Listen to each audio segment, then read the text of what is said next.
1 வயதிற்குட்பட்ட குழந்தை மட்டும்தான் ஆடை இல்லாமல் குளிக்க வேண்டும். ஒரு குழந்தைக்கு மொட்டை அடித்து காது குத்திடுறோன்னு சொன்னால், மொட்டை அடித்து காது குத்துறதுங்கிறது எப்போ பண்ணுவா? 1 வயசில் பண்ணுவா இல்லையா?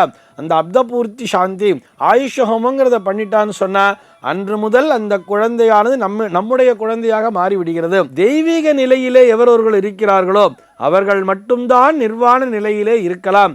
மற்றவர்கள் எந்த சூழலிலுமே, குளிக்கும் பொழுதும் சரி அல்லது எந்த விதமான சூழலிலுமே நிர்வாணமாக நிச்சயமாக இருக்கக்கூடாது.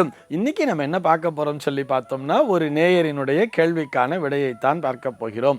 இந்த நேயர் என்ன கேட்டிருக்கார் அப்படின்னு சொல்லி பார்த்தோம்னா, குளியல் அறையில் குளித்தாலும் இடுப்பில் துணி அணிந்து கொண்டுதான் இருக்க வேண்டும் என்று ஒரு பெரியவர் சொன்னார்.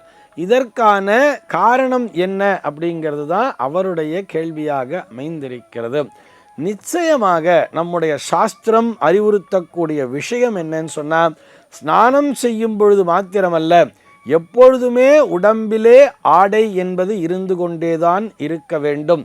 ஆடை இல்லாமல் மனிதன் இருக்கவே கூடாது அப்படிங்கிறத நம்முடைய சாஸ்திரமானது வலியுறுத்தி சொல்கிறது. குளியலறையில் தானே சார் குளிக்கிறோம். நிறைய பேர் பார்த்தோம்னா இதுக்கு வெவ்வேறு மாதிரியான காரணங்களை சொல்கிறார்கள். அந்த நாளில் பார்த்தோம்னா நீர்நிலைகளில் போய் குளிப்பா, ஒரு ஆறில் போய் குளிப்பா, ஒரு குளத்தில் போய் குளிப்பா, இப்படி பொதுவான இடங்களிலே குளிக்கும் பொழுது ஆடை இல்லாமல் குளிக்க முடியாதல்லவா? மற்றவர்களுக்கு அது அசிங்கமாக இருக்கும், ஒரு அசௌகரியமாக இருக்குங்கிறதுனால எல்லோருமே ஆடை அணிந்து தான் குளிக்க வேண்டுங்கிற மாதிரி சொல்லியிருக்கா. இன்றைக்கி அப்படி இல்லையே.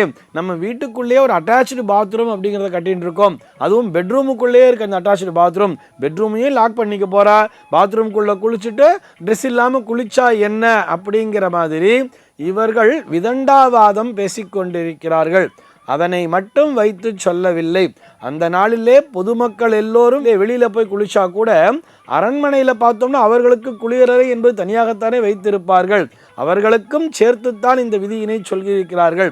இது பெண்களுக்கு மாத்திரமல்ல, ஆண்களுக்கும் இப்படித்தான் சொல்லியிருக்கிறார்கள். இன்னும் ஒரு படி மேலே போய் சொல்ல வேண்டும் என்று சொன்னால், 1 வயதிற்குட்பட்ட குழந்தை மட்டும்தான் ஆடை இல்லாமல் குளிக்க வேண்டும். ஒரு குழந்தைக்கு மொட்டை அடித்து காது குத்திடுறோன்னு சொன்னால், மொட்டை அடித்து காது குத்துறதுங்கிறது எப்போ பண்ணுவா? 1 வயசில் பண்ணுவா இல்லையா?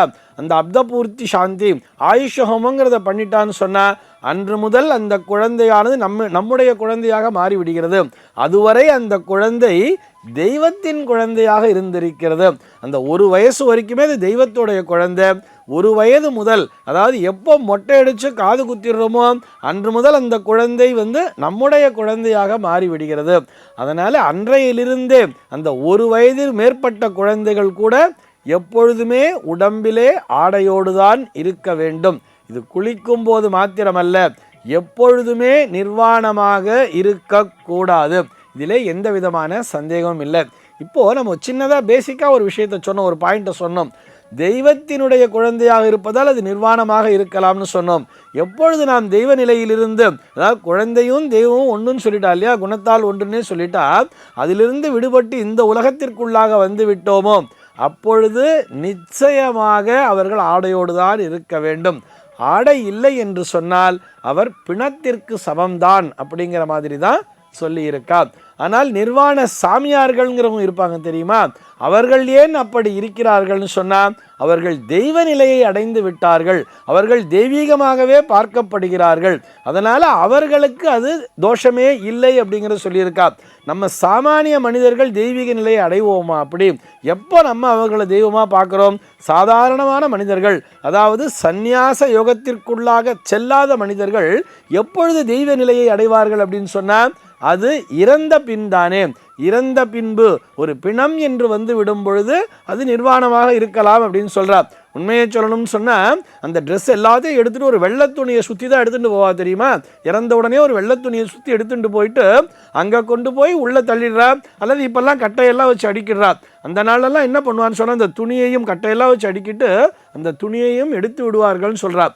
ஆக இறந்த நிலை அல்லது தெய்வீக நிலையிலே எவரவர்கள் இருக்கிறார்களோ அவர்கள் மட்டும்தான் நிர்வாண நிலையிலே இருக்கலாம். மற்றவர்கள் எந்த சூழலிலுமே, குளிக்கும் பொழுதும் சரி அல்லது எந்த விதமான சூழலிலுமே நிர்வாணமாக நிச்சயமாக இருக்கக்கூடாது. குளியலறையில் குளித்தாலும் இடுப்பிலே ஆடையை கண்டிப்பாக அணிந்து கொண்டிருக்க வேண்டும். இதிலே எந்த விதமான சந்தேகமும் இல்லை. சர்வே ஜனாக சுகினோ பவந்து.